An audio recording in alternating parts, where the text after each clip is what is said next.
Okay, so here's something I've been thinking on today for quite a while, actually, but today it's coming out. Anyway, and that's anger, okay?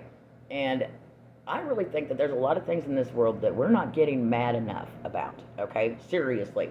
And yeah, you can come back at me with, anger is a secondary emotion and da da da da. If that was totally true or always true, then it wouldn't have a label of its own. That's how I feel. And there's a reason you get angry, and a lot of times that is a motivating factor. That is something that's a good thing to get angry about because it motivates you to get shit done about it. Martin Luther King Jr. certainly got angry, got some shit done.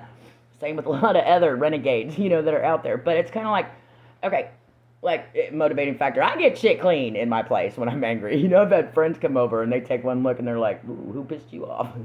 Which for real though, and that's a good outlet for your anger at the same time.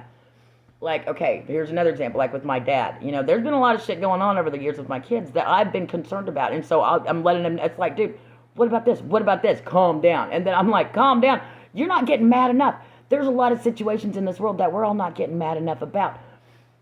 But again, like I said,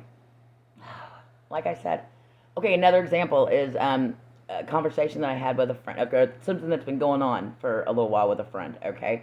And we got it resolved, but then something popped up today. And I said something to him about it. And he got mad at me. And I was so glad. I was actually so glad that he got mad at me for it because it was something that I was pointing out. And the fact that he got mad at me for it, I'm like, that made my heart smile because it made me realize that he is on the right track. He's on the right track. Exactly. With what, 144. Awesome. And he's on the right track. He's doing well. Another example is there was another friend a few years ago that had something happen in his life. Basically at the, from the result of an entitled little shit, if you will. Ugh. But he got mad, rightfully so. And he basically took out, I like half of his backyard with a bobcat. It's kind of how I see it. But the way I see it, that's good for you, honey. Honestly, good for you because that was a healthy way of getting rid of that anger. You could have probably taken out half the city with what I'm thinking you're capable of. But, you didn't. I'm so proud of you. And, you needed to let that out. And you should have been angry in that situation. Jesus, that was 222. Anyway, sometimes we need to get angry, guys. We should. Don't take out half the city.